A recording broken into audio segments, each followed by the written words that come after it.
अब मंजीत, ये बताया जा रहा है कि प्रधानमंत्री नरेंद्र मोदी पहुंच सकते हैं एम्स अस्पताल। देखो श्वेता, प्रधानमंत्री नरेंद्र मोदी ने जिस तरह से ट्वीट करके थोड़ी देर पहले उनके साथ अपने एसोसिएशन को याद किया। अभी यहाँ पर जो मुझे जानकारी मिली है उसके मुताबिक प्रधानमंत्री सिक्योरिटी से जुड़े लोगों की टीम यहाँ पर पहुंची है। तो इस बात की संभावना जताई जा रही है कि थोड़ी देर बाद प्रधानमंत्री नरेंद्र मोदी भी यहाँ पर उनके अंतिम दर्शन के लिए एम्स में पहुंचेंगे, क्योंकि उनकी जो एडवांस टीम होती है पीएम सिक्योरिटी की, उसके कुछ लोग यहाँ पर नजर आए हैं। और इसी से इस बात का मुझे जानकारी मिली है कि प्रधानमंत्री नरेंद्र मोदी भी एम्स पहुंच सकते हैं। तमाम जो इलाका आप देखें, लगातार गाड़ियों के सायरन की आवाजें यहाँ पर आ रही हैं। पुलिस ने पूरे एरिया को बैरिकेड किया है, क्योंकि वीआईपी मूवमेंट लगातार श्वेता यहाँ पर चल रहा, आप देखें तस्वीरों में। और पुलिस ने पूरी तरफ से चाहे मीडिया खड़े होने की जगह है उसको बैरिकेड किया है, उसके साथ ही पूरे जो एम्स की तरफ आने वाला रास्ता है उसको क्लियर कराया जा रहा है। भारी संख्या में यहाँ पर आप देखें पुलिस और जो पैरामिलिट्री के लोग हैं उनको तैनात किया गया है, क्योंकि अब देर रात तक लगातार जो बड़े नेता हैं, चाहे प्रधानमंत्री नरेंद्र मोदी हों, बीजेपी के अध्यक्ष और स्वास्थ्य मंत्री जेपी नड्डा पहले से यहाँ मौजूद हैं, प्रियंका गांधी वाड्रा मौजूद हैं, और अब सरकार से जुड़े जो तमाम लोग हैं, कांग्रेस पार्टी के लोग हैं, वो लगातार यहाँ पर आने का सिलसिला लगातार एक तरह से देर रात तक जारी रहेगा। और उसके बाद उनके परिवार की तरफ से तय किया जाएगा कि उनके जो पार्थिव शरीर है उसको अंतिम दर्शन के लिए मोतीलाल मार्ग पर जो उनका घर है वहां पर किस वक्त यहां से रवाना किया जाएगा, और उनके आगे जो अंतिम संस्कार का कार्यक्रम है उसे किस तरह से तय किया जाएगा। आज जो हम तस्वीरें दिखा रहे हैं आशुतोष, उसमें हम वो तस्वीर भी दिखा रहे हैं जब अटल बिहारी वाजपेयी और मनमोहन सिंह एक साथ दिखते हैं। और हाल ही में ये बात भी सामने आई थी कि किस तरीके से मनमोहन सिंह अगर प्रधानमंत्री बनते तो 1997 में वाजपेयी भी उनको सपोर्ट करने के लिए तैयार थे। अब चूंकि वो चिंतित थे इस चीज को लेकर कि जो बहुत शॉर्ट टर्म गवर्नमेंट्स उस समय पे बन रही थी, लेकिन उन्हीं से सत्ता का हस्तांतरण हुआ था 2004 में मनमोहन सिंह जी को। अब 25 दिसंबर का दिन यानी कल का दिन जब वाजपेयी जी की जयंती थी, आज दुर्भाग्यवश मनमोहन जी आज की तारीख में हम सबको छोड़कर चले गए।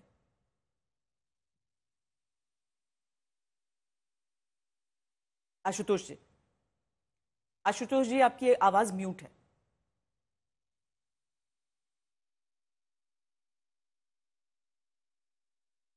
आशुतोष, आपकी आवाज को सुन नहीं पा रहे हैं, शायद म्यूट पर हैं आप।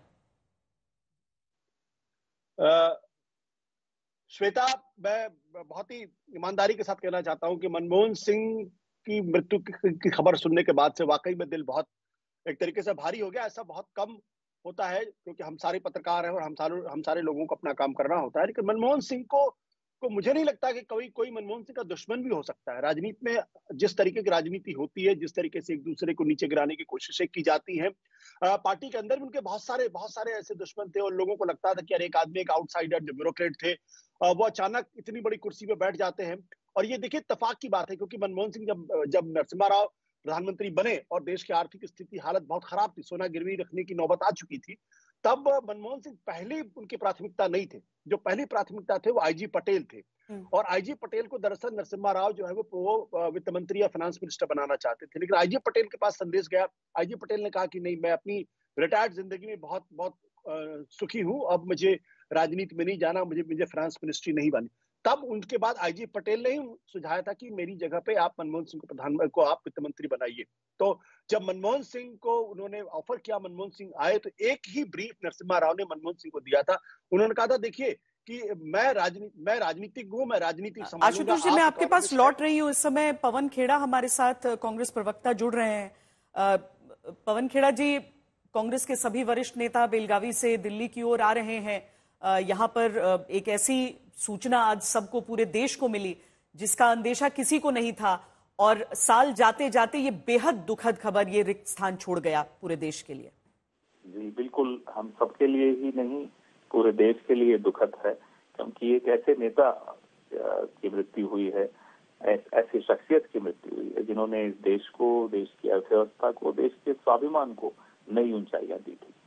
जाहिर सी बात है, हम विशेष तौर पे कांग्रेस पार्टी को बहुत ज्यादा आज दुखद लग रहा है। ये घड़ी आती है, सबको मालूम है घड़ी आनी है, लेकिन जब आती है तो बहुत दुखी करके जाती है। धन्यवाद पवन खेड़ा जी। दरअसल देश के जब उनसे जैसा ईमानदार व्यक्ति नहीं देखा, छोटी छोटी चीज पे भी वो जो है बहुत सावधानी बरतते, मतलब यहाँ तक कि सरकारी खर्चे को भी नहीं करने देते थे कि ज्यादा हो। एक बार उनके घर में बरामदे में पानी आ रहा था पीएम हाउस में, तो सीपीडब्ल्यूडी के इंजीनियर जो है वो कैनोपी लगा रहा था, छतरी, ताकि पानी अंदर न जाए। वो आ गए, उन्होंने देखा ये क्या कर रहे हो, उनका सब ये पानी अंदर आता है इसलिए लगा रहे। कितने खर्च आएगा? 30,000 रुपए। बिल्कुल मत लगाओ, उन्होंने काम रुकवा दिया। तो इस तरह सरकारी पैसे को ही बचाते थे, बहुत ही जो है सादगी से रहते थे, कभी किसी की आलोचना नहीं करना, कभी किसी की बुराई नहीं करना। और उन्होंने कहा भी था कि इतिहास हमको याद करेगा। बहुत लोग बहुत बहुत बातें करते हैं, लेकिन इतिहास हमको याद करेगा कि जो है किस तरह हमने क्या काम किया, इसका योगदान लोग बाद में याद करेंगे। सचमुच डॉक्टर मनमोहन सिंह के योगदान को हम भुला नहीं सकते। हमारे साथ कांग्रेस के वरिष्ठ नेता राशिद अल्वी इस समय फोन लाइन पर जुड़ रहे हैं। राशिद अल्वी जी, सब स्तब्ध हैं और एक ऐसे नेता जो देश के प्रधानमंत्री भी रहे, उसके बावजूद उनको उनकी राजनीति बेहद सरल रही। आज सबकी आंखें नम, सब श्रद्धांजलि दे रहे हैं उन्हें। जी बिल्कुल, आपने ठीक कहा। बहुत दुख की और तकलीफ की खबर है। और आज के हालात में डॉक्टर साहब की जितनी जरूरत थी, शायद पहले से बहुत ज्यादा आज की जरूरत थी। डॉक्टर साहब बड़े इकोनॉमिस्ट थे, पूरी दुनिया जानती है। देश के वजीर आजम थे, पूरी दुनिया जानती है। लेकिन वो एक बड़े इंसान थे। उनकी ईमानदारी शक और शुबे से बालातर थी। वो प्राइम मिनिस्टर की हैसियत से भी सबको साथ लेकर चलते थे। जब भी पार्लियामेंट के अंदर कोई बिल आता था, बीजेपी के नेताओं से मशवरा करवाते थे। अगर अमेंडमेंट जरूरी होता था तो वो भी करवाते थे। और 10 साल जिस तरीके से डॉक्टर साहब ने इस तरीके के कानून बनवाए, right to information, right to food, right to education, ये सारे कवानीन डॉक्टर साहब के ज़माने में बने। और सबसे बड़ा कानून जो मैं समझता हूँ डॉक्टर साहब के ज़माने में बना, वो न्यूक्लियर पैक्ट था जो अमेरिका के साथ किया गया। उस वक्त सरकार गिरने का खतरा था। कई राजनीतिक दल सपोर्ट विड्रॉ कर रहे थे, लेकिन इसके बावजूद देश के हित में ये फैसला किया गया कि किसी भी कीमत पे हमें ये पैक्ट करना है। और वो पैक्ट अमेरिका के साथ हुआ, एक बड़ा पैक्ट था। तो डॉक्टर साहब को देश हमेशा याद रखेगा, हमारे दिलों में वो जिंदा रहेंगे। डॉक्टर साहब उर्दू बहुत अच्छी जानते थे। बहुत कम लोग ये बात जानते हैं कि डॉक्टर साहब उर्दू बहुत अच्छी जानते थे। उर्दू की किताबें पढ़ते थे, उर्दू की शायरी पढ़ते थे। कभी कभी पार्लियामेंट के अंदर उर्दू के अशार भी पढ़ देते थे। तो डॉक्टर साहब बहुत सारी क्वालिटीज के मालिक थे। बहुत पढ़े लिखे आदमी थे, बहुत इंटेलिजेंट आदमी थे। कभी किसी के खिलाफ सख्त अल्फाज इस्तेमाल नहीं करते थे। तो डॉक्टर साहब एक बहुत ही मुनफरिद शख्स थे और वो हमेशा हमारे दिलों में जिंदा रहेंगे। धन्यवाद राशिद अल्वी साहब। दरअसल सही बात है कि राजनीति में जिस तरह के आरोप प्रत्यारोप चलते हैं, उनसे परे भी मनमोहन सिंह जी के प्रति जो सम्मान रहा, उनके विरोधियों का भी, विपक्षियों का भी, वो भी सबने देखा है। ये तस्वीरें जो हम आपसे साझा कर रहे हैं, ये प्रधानमंत्री नरेंद्र मोदी की तरफ से भी साझा की गई हैं, अपना दुख व्यक्त करते हुए, श्रद्धांजलि देते हुए। राशिद अल्वी जी, अगर हम नरसिम्हा राव के दौर को याद करते हैं और उस समय की बात करते हैं कि उस दौर में भारत की जो अर्थव्यवस्था है, राशिद किदवई जी हमारे साथ अभी नहीं है, जुड़े नहीं हैं। आशुतोष हमारे साथ जुड़े हुए हैं। आशुतोष, जिस तरह से ओपनिंग अप इकोनॉमी की नरसिम्हा राव के दौर को वो श्रेय दिया जाता है, तो उस समय उनके जो सबसे विश्वस्त नेता, उनके विश्वस्त वित्त मंत्री के तौर पर मनमोहन सिंह की तरफ से ही वो कदम उठाए गए थे, जिनका फल हम आज देखते हैं। जी बिल्कुल। श्वेता, अभी जो राशिद अल्वी साहब उनके शेर व शायरी की बात करते हैं, मैं एक वाकया बताना चाहता हूँ कि संसद के अंदर बहुत हंगामा था उन दिनों और सरकार के ऊपर जबरदस्त आरोप लग रहे थे। Sushma Swaraj leader of opposition थी और सुषमा स्वराज ने एक शेर कह के अपनी बात खत्म की थी, तू इधर उधर की न बात करिए, बता कारवां क्यों लुटा। मनमोहन सिंह खड़े हुए और मनमोहन सिंह ने सिर्फ शेर में जवाब दिया और उसके बाद पूरा सदन ठाकों में बदल गया और सुषमा जी निरुत्तर हो गई।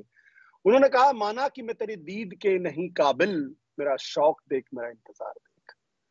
और ये उनकी खासियत थी कि बिना किसी तलखी के, बिना किसी नाराजगी के शेर में शेर का जवाब दे दिया। सुषमा जी भी मुस्कुरा के रह गई, हंस के रह गई और सब एक दूसरे, ऐसा लगा जैसे कि ये अपोजिशन और सत्ता पक्ष के बीच है। लेकिन मनमोहन सिंह की जो सबसे बड़ी खासियत थी, जब मैं आपको बता रहा था कि जब नरसिम्हा राव ने उनको अपॉइंट किया तो नरसिम्हा राव ने कहा, देखो मैं राजनीतिज्ञ हूं, मैं राजनीति जानता हूं, मैं राजनीति संभालूंगा, आप इकोनॉमिस्ट हो, आप इकोनॉमी को समझाओ, लेकिन एक चीज जरूर है, अगर कहीं कुछ गड़बड़ हुआ तो फिर गर्दन आपकी कटेगी। और उसके बाद मनमोहन सिंह ने पलट के नहीं देखा। मनमोहन सिंह इतने देश की अर्थव्यवस्था को बदलने का काम किया, लेकिन उसमें नरसिम्हा राव का भी बहुत बड़ा योगदान था, क्योंकि नरसिम्हा राव ने अगर उनको फ्री हैंड नहीं दिया होता तो शायद देश आज जिस स्थिति में पहुंचा है, आज दुनिया की 5वीं सबसे बड़ी अर्थव्यवस्था के तौर पर हम बात करते हैं, शायद वो कभी नहीं पहुंचता, क्योंकि भारत उस स्थिति में पहुंच गया था जहां उसको अपना सोना गिरवी रखना पड़ा था। बहुत ही एम्बैरेसिंग सिचुएशन हो चुकी थी। तो मनमोहन सिंह वित्त मंत्री के साथ साथ जब प्रधानमंत्री बने तो लोगों को एक चीज बिल्कुल याद नहीं हुई कि 2009 का जो चुनाव था, जिसमें कांग्रेस पार्टी 145 सीटों से बढ़ के 203 सीटें लेकर आती हैं, ये सिर्फ और सिर्फ मनमोहन सिंह की सरकार का कमाल था और वो सही मायनों में प्रो इनकम्बेंसी वोट था। और क्योंकि इकोनॉमी बूम कर रही थी उस वक्त, तो हम सब लोगों जो टेलीविजन चैनल में थे, तनख्वाहें ऐसी बढ़ रही थी जैसे लगता था कि क्या कभी ये दौर भी हमने देखा होगा कि नहीं देखा होगा। तो 2004 से लेकर 2009 का जो दौर था, बहुत शानदार दौर था। उसके बाद 2010, 2011 के बाद से भ्रष्टाचार के गंभीर आरोप लगने लगे, हालांकि उनमें से आज तक कोई आरोप साबित नहीं हो पाया, लेकिन कभी किसी की यह हिम्मत नहीं पड़ी कि वो मनमोहन सिंह के ऊपर कोई आरोप लगा पाए कि मनमोहन सिंह का किसी तरीके से कोई था। मुझे अच्छी तरीके से याद है कि भारतीय जनता पार्टी विपक्ष की पार्टी थी और लगातार हमले करती थी, लेकिन वो इस बात को जानते थे कि मनमोहन सिंह पर वो भ्रष्टाचार के आरोप लगाएंगे तो जनता को यकीन नहीं होगा, और बीजेपी इस बात से बचती थी, सरकार पर हमले करती थी, नेताओं के नाम लेती थी, लेकिन मनमोहन सिंह के ऊपर कोई आरोप नहीं लगता था। ये बहुत बहुत बड़ी बात है अपने आप में। मेरा तो मानना यह है कि मनमोहन सिंह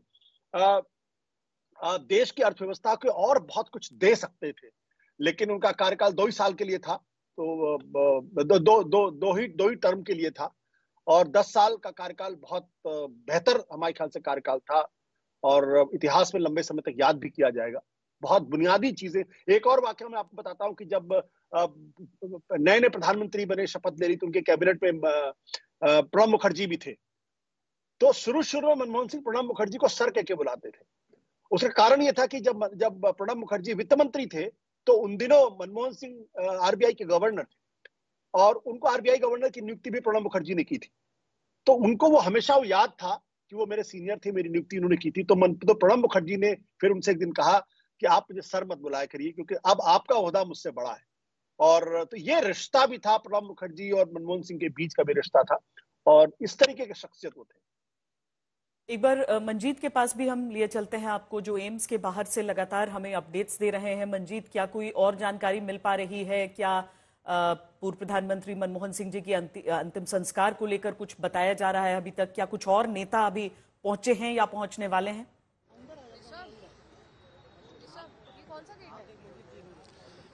देखिए, कांग्रेस नेता और विपक्ष के जो नेता हैं, राहुल गांधी के बारे में जानकारी है कि वो अभी देर रात ही एम्स पहुंचेंगे। वहां से करीब 2 से ढाई घंटे की फ्लाइट के बाद दिल्ली वो पहुंचेंगे और उसके बाद सीधे दिल्ली, उनके जो लोग यहाँ पर मौजूद हैं उनके मुताबिक दिल्ली एयरपोर्ट से सीधे वो एम्स आने का उनका कार्यक्रम है। उनके साथ बाकी कांग्रेस के और नेता भी हो सकते हैं।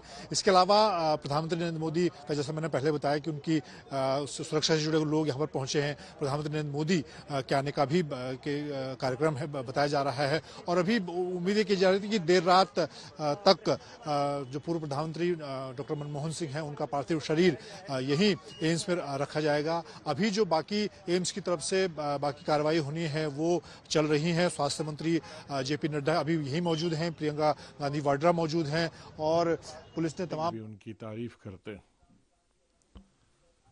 हमें दोनों को इकट्ठे काम करने का मौका एज कुलीग भी मिला 91 से 96 तक।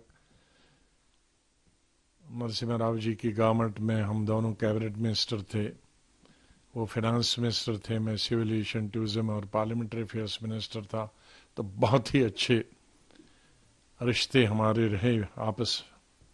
मुझे याद है कि 93-94 में एज सिविल एविएशन मिनिस्टर जब मैं उसको प्राइवेट एयरलाइन को भी अलाउ करना चाहता था तो मैं उनके पास बैठा और मैंने कहा कि मैं कैबिनेट में प्रपोजल ला रहा हूं ओपन स्काई पॉलिसी, तो आपकी मदद की ज़रूरत चाहिए। तो उन्होंने कहा यही तो मैं चाहता था और आप लाइए, मदद करें। उसके बाद मुझे मौका मिला उनके साथ एज मंत्री के रूप में भी, जब वो प्रधानमंत्री थे 2004 और 2005 में, और फिर मैं चीफ मिनिस्टर गया और 2009 से लेकर 2014 तक मैं दोबारा उनके अंडर हेल्थ मिनिस्टर रहा।